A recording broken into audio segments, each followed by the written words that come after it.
This is a production of PBS Charlotte. Tonight on Unspun, the word fraud has become a buzzword in policy and politics. From insurance scams to healthcare costs, state leaders are under pressure to crack down while also balancing concerns over rising rates and consumer protection. We'll look at how it's playing out in the North Carolina Insurance Commissioner's office. And where's the line between smart investment and something that starts to look a lot like fraud? In today's America, welcome to the Spin Game. Believe me, I know, I'm Pat McCrory. When I was governor and mayor, I played the Spin Game. I was played by the Spin Game. But aren't we all done being spun? Let's take the spin out of the world we're in, here on Unspun. Good evening, I'm Pat McCrory. You know, fraud isn't new, but the urgency around it is growing as consumers feel a strain in their wallet and cases become more complex and harder to detect. Here in North Carolina, the Insurance Commissioner's Office plays a key role in investigating fraud and protecting policyholders, but that's only part of the job. Commissioner Mike Causey is also taking on broader issues, including working with the State Department of Justice on efforts to push for fair drug prices and pushing back against proposed insurance rate hikes that could mean double-digit increases for homeowners across the state. Joining me now, Commissioner Mike Causey. Mike, it's great to have you in Charlotte. Thank you. My old friend. Good to be with you. Yeah, no doubt about it. Listen, before we get into fraud, because that's the major topic of the show, I do want to talk about an issue that I had to deal with as governor, and that is the controversy of insurance rate increases. What can you do about it as the insurance commissioner, and what is being done? Well, rate increases are a fact of life, just like inflation. Every time we go to the grocery store, people complain about that, the high gasoline prices and diesel. I was in eastern North Carolina yesterday and saw diesel fuel at $6 a gallon. So that's really tough on farmers, truckers, and so forth. But North Carolina is unique. We're different from every other state in that we have the North Carolina Rate Bureau, created by the General Assembly back in 1977. So that's the law that we operate under. So no matter who the commissioner is, when the insurance companies want to increase rates, they're required by state law to submit what's called a rate filing with the Department of Insurance. And a rate filing, if you've ever seen one, it's not 2 or 3 pages, it's 2,000 or 3,000 pages that supposedly has to document the amount of money that the companies pay out in claims or have paid out in claims, the amount of premium dollars they take in, executive compensation, a whole host of different factors, and it's just, as I said, hundreds and hundreds of pages that takes months for a team of attorneys and actuaries to go through. So we've seen during my 9 years, almost 10 years as commissioner, I've seen a lot of rate hike requests.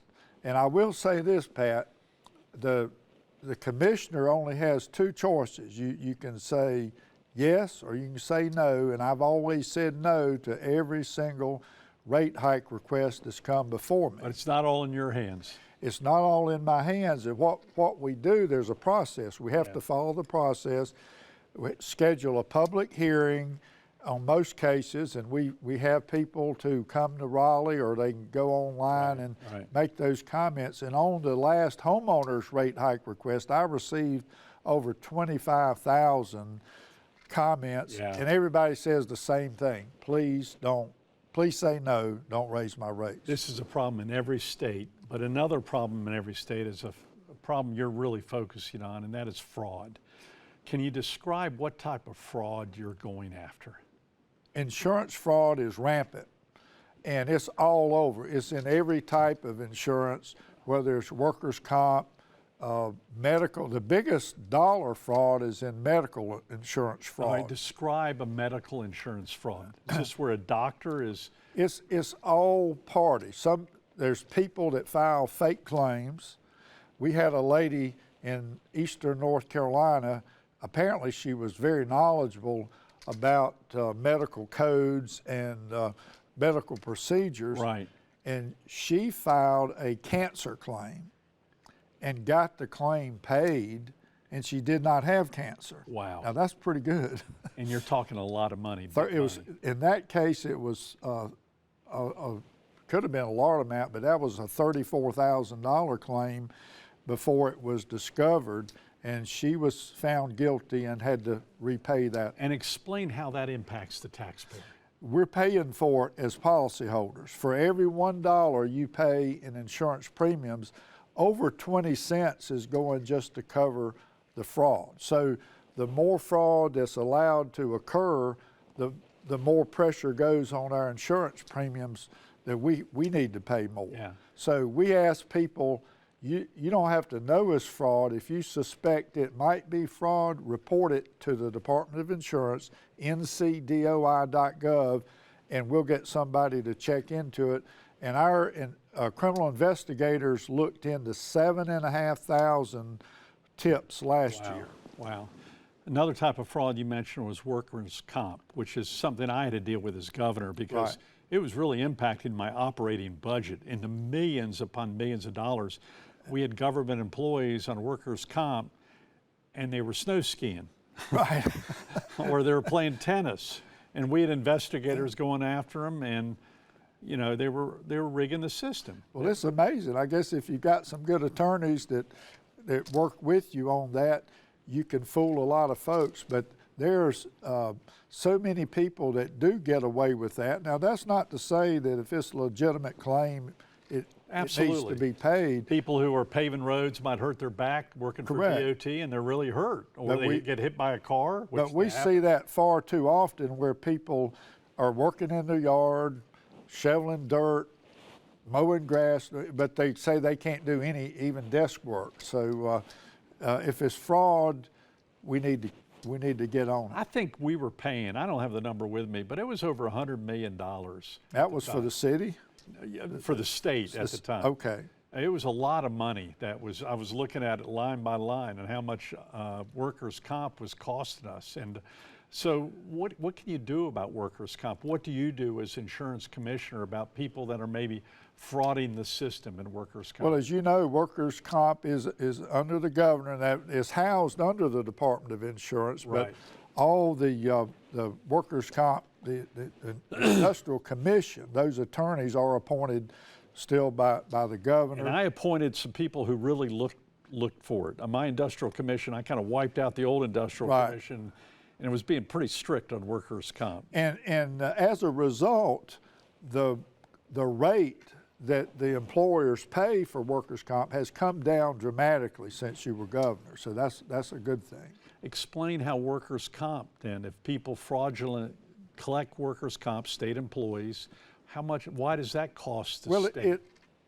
Anytime you've got fraudulent claims, it puts pressure on the premiums. So if we have unchecked fraud, then the future premium payments are going to go up and up. So that's why we need to get tough on fraud, and whether it's automobile insurance, homeowners, or any type of insurance, there's so much of it out there, we're just scratching the surface. And this is not just true with state government employees where some take advantage of. This is true in every private sector, and some people won't come to North Carolina if they see workers' comp being abused or if the costs are too great for people to work and companies to pay that. And that's true, and we're fortunate we have a really good business climate. We're one of the tops in the nation, but the thing about the fraud aspect is that you don't want to let people get away with it and drive your insurance rates up continuously. And one of the biggest frauds is in Medicare and Medicaid, and people don't realize that here in the state at the Department of Insurance, we have sworn federal officers. We go after Medicare fraud and work with the Health and Human Services on Medicaid fraud, but we also do Social Security fraud investigations and make arrests, and we have an FBI white-collar crime task force working with the FBI on white-collar crime, Okay. financial crimes. Describe a Medicare or Medicaid fraud. What typically happens, real quick? Just give me a synopsis of how does it happen? Over half the claims submitted have some element of fraud in them. And Over half. Over half, and that's, I know. And what's the fraud? Well, many times it's the medical codes, and sometimes it's the medical providers, and they realize that if they can change that code to this particular code, they can get a higher reimbursement. So versus a Medicare. bad elbow, they might put a bad elbow and a bad shoulder or Right. something. Codes. Different codes, and many times when we have consumers that have complaints that the hospital's saying they owe money and the policyholder says, well, the insurance was supposed to pay this, and we get to checking into it, we find out, wait a minute, this was miscoded, either on accident or on purpose by somebody at the medical facility or the hospital, and once those codes get straight, the insurance company says, oh, that's covered, we'll pay for it. So is it done on purpose? For obviously you have players out there in the medical community. Sometimes it's a legitimate mistake. Yeah. Sometimes it is fraud that's done on purpose. Wow. And what about in other areas like Medicaid? Same type of fraud? You have people that are embellishing the claims, and they're claiming sickness that they don't have, similar to the workers' comp situations. Wow. Well, other types of fraud we should be on the lookout for in North Carolina. Staged accidents. You have people driving down the road with no driver's license, no insurance, and sometimes stolen vehicles, and people are making a career to hit the brakes in front of you so you'll deliberately run into their vehicle. And they're charged for following too closely. And you get the blame, and you'll have people that will see you coming down a ramp and they'll signal you to come on, and then when you come down they'll speed up so you'll run into them, and then they'll say it's your fault. And These are pros. they're pros, and you'll have an accident, maybe 2 people in the vehicle, and all of a sudden there's 6 people show up that were all in the vehicle. We've seen that with buses in Charlotte. Right. An accident on the bus, and all of a sudden we have people getting on the bus saying, I was on the bus, but we've got cameras now that can see that. Are cameras changing the game in fraud and such accidents like that? Cameras are really helpful because in fraud investigations you have to prove there was fraud. In the remaining minute, what is your greatest challenge, and what should the consumer be watching out for? Well, the consumer needs to be watching out for agents that are not licensed. Every insurance agent has to be to be licensed through the Department of Insurance, and there are most insurance agents are honest, hard-working folks, but there are some out there that are trying to scam the system.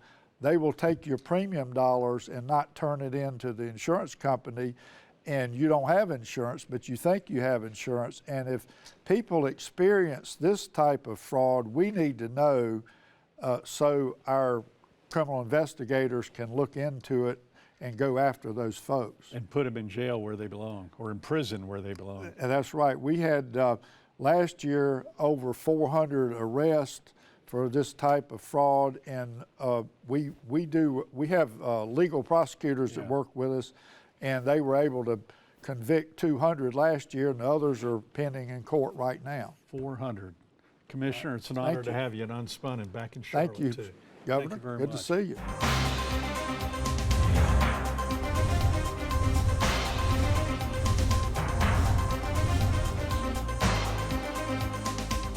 All right, Unspun Countdown, the top 5 reasons politicians talk about fraud. Let's start out with number 5. Number 5, other cost-cutting decisions are very difficult.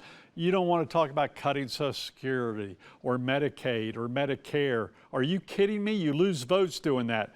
But if you talk about fraud, that's very popular to talk about because it's there and we know it's there and we need to investigate it. Number 4, the word fraud has many definitions. Well, there's private sector fraud, there's public sector fraud, there's insurance fraud, there's Medicare fraud, there's fraud everywhere. So it's a very broad definition as long as it doesn't hit the person you're talking to. Number 3, everyone knows or believes there's fraud. That's why politicians talk about it. They know it exists. Consumer believes it exists because it does. I mean, the cases we heard from the insurance commissioner, over 100 insurance agents committing fraud in 1 year that were caught, an amazing number. Number 2, it is always the other party that is investigated. So it's the Democrats. When Democrat people are in charge, they go, it's the Republicans committing fraud. When Republicans are in charge, they say it's the Democrats committing fraud. Guess what? Everyone's involved, and we need to catch them regardless of the political affiliation in charge. And number 1, talking about fraud is a very trustworthy message. When a politician says, I'm going to cut down on fraud, they immediately trust you, and that's rare in politics.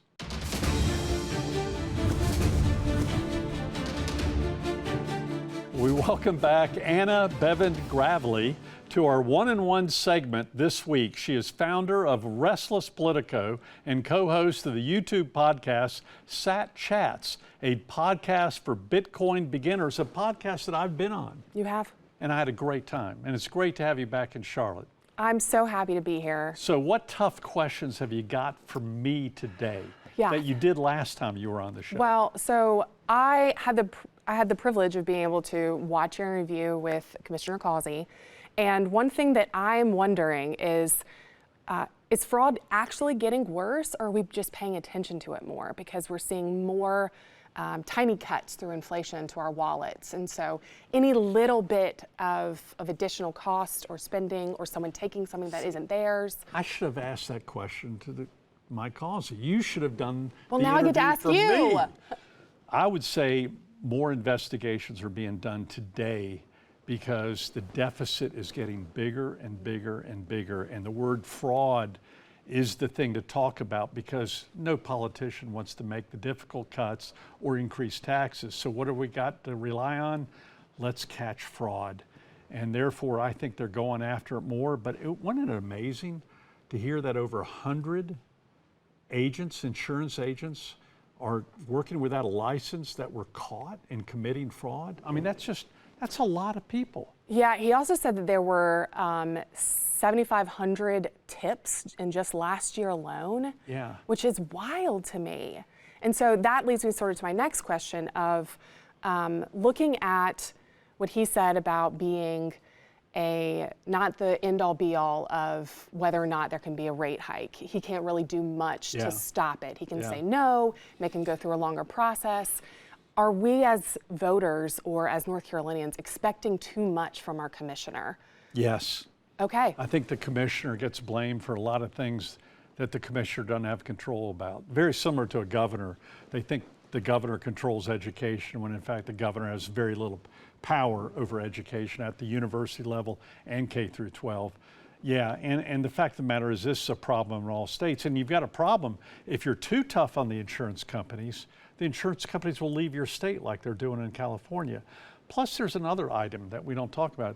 The insurance industry gives a lot of money to politicians. A lot of super PAC money comes from the insurance industry to both Republicans and Democrats. And you notice even at the presidential level, President Trump recently is attacking the insurance industry. So you wonder, is the insurance industry going to give their money to the Democrats this next election or to the Republicans? Because it's a very large, influential political lobbying firm, like banking, like crypto, like other things that are across Washington and Raleigh politics. So a little Civics 101 here. Governors in other states have different powers. Yeah. Do commissioners in other states have different powers? I think they do. I don't know the details, but most likely, like with the governor, the commissioner of North Carolina doesn't have as much power as they think, but they get all the blame. So the biggest political item for an insurance commissioner's reelection is insurance rates. Plus, there's a debate. The people at the beach pay higher insurance rates, and they want it spread out across the rest of the state. The people in Charlotte are going, why should we subsidize people at the beach? And there's usually a middle ground there, because you want people at the beach, because it's important for travel and tourism and real estate, to not be pushed out of their homes. But at the same time, why should other people subsidize that? So it's a big issue. And another big issue is with the recent hurricanes coming to North Carolina, including Asheville getting a hurricane, the insurance rates are going to go up. So one thing that I thought was interesting is North Carolina gets more rain than Seattle. And we don't ever think about that. And there are, the insurance providers are shrinking in the number that exist. Yeah. So that's going to lead, from my perspective, anytime you have a small pool, less competition, you're going to lead to higher prices without any competition. Right. Is that something that you see coming down the pipe? Absolutely, especially with the hurricanes. Yeah. And the mountain hurricanes, the hurricanes with Asheville, we had never seen that in our lifetime. And I can't imagine that with all these insurance claims, when you submit an insurance claim, wait for your rates to go up the next time you reapply. It's going to go up, no doubt about it. And look at the damage in Asheville in the hundreds of millions of dollars. Certain insurance companies can't afford that. Look at the fires in California. They might not come back to California because of that. And some people will just go, it's not worth getting insurance. But that's only the people that can afford to pay the houses in cash. If you borrow money, you have to get insurance. Right. So it impacts affordable housing. Okay, so what would be the sweet spot lane for voters and citizens to expect from our commissioner? I think he's smart right now. Mike Causey's smart going after the fraud, going after Medicaid, Medicare, insurance fraud, and it's his job to publicize that as much as possible and then tell the insurance companies, look at all the fraud I uncovered, so therefore your cost of fraud should be included as much in the state of North Carolina because we're giving it a high priority. And he gave us a huge number on how much insurance fraud is costing the ratepayer. So if he goes after more fraud, then the insurance company should lower their rate. Yeah, sometimes when we talk about fraud, it sort of feels like a nebulous word that catches all. Right. And so That's why politicians love it. I know. Catches it all. Everyone's against fraud. Absolutely. It really hits that law and order bucket. Absolutely. Yes. So what is one thing that you think that the commissioner should do or could do to help make it real for people? Because like right now, I don't really experience fraud every day in my life. Actually, you do. Okay, hit me. That's the insurance commissioner's job, because every time someone commits Medicare or Medicaid fraud, it impacts our costs because taxpayers are subsidizing both Medicare and Medicaid. And therefore, it is costing you. Your insurance rates are higher because of insurance fraud. And I think the commissioner coming on this show has to explain that. And I think it's a smart move to explain that we each have a role in fraud. Yeah. And if we know a neighbor's doing it, instead of going, hey, that's pretty cool, I ought to do it too, go, hell no, you're costing us money. And call them out on, not only because it's a bad moral thing to do, because it costs all of us money. It's like shoplifting. Shoplifting raises the cost to everybody. Yeah. Okay, so looking at all of these avenues of fraud, what the commissioner has shared earlier, what would be one thing that you would say, have voters look at to say, he's doing a great job? I would say to the governor and to the insurance commissioner, look at the Industrial Commission, which reviews workman's comp fraud. Okay. Because if state employees or other people involved in workers' comp faking an injury and not showing up to work but still getting paid, that costs us all money. But you've got to have an industrial commission that really enforces that. And the dilemma is a lot of lawyers get paid by putting claims in, and they give a lot of money. Trial lawyers give a lot of money. and they become a very powerful lobby, which means the politicians might not go after fraud like you think. You asked the best questions. We want you back in Charlotte. Glad to have you. Thanks a lot, Anna.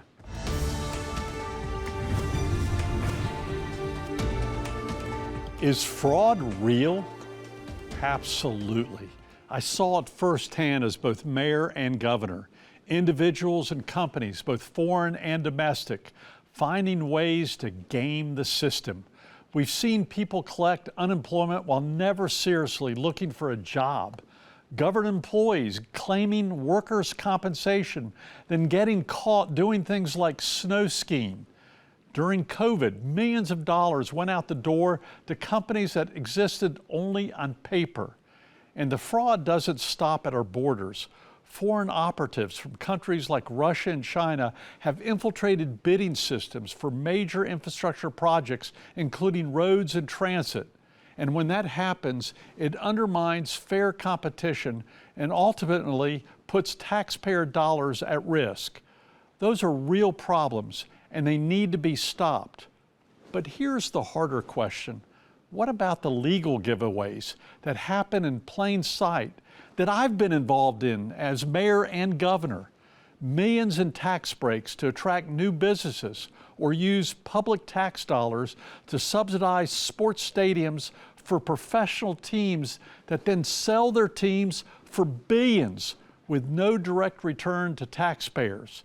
It's all legal, it's all approved out in the public, and it's all justified as being in the public's best interest.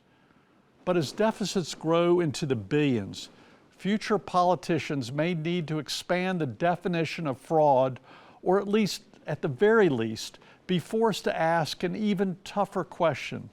Where's the line between smart investment and something that starts to look like fraud?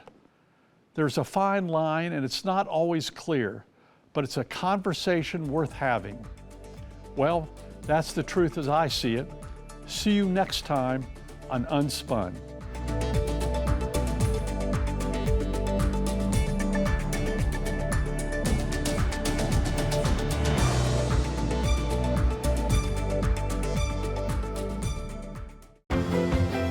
A production of PBS Charlotte.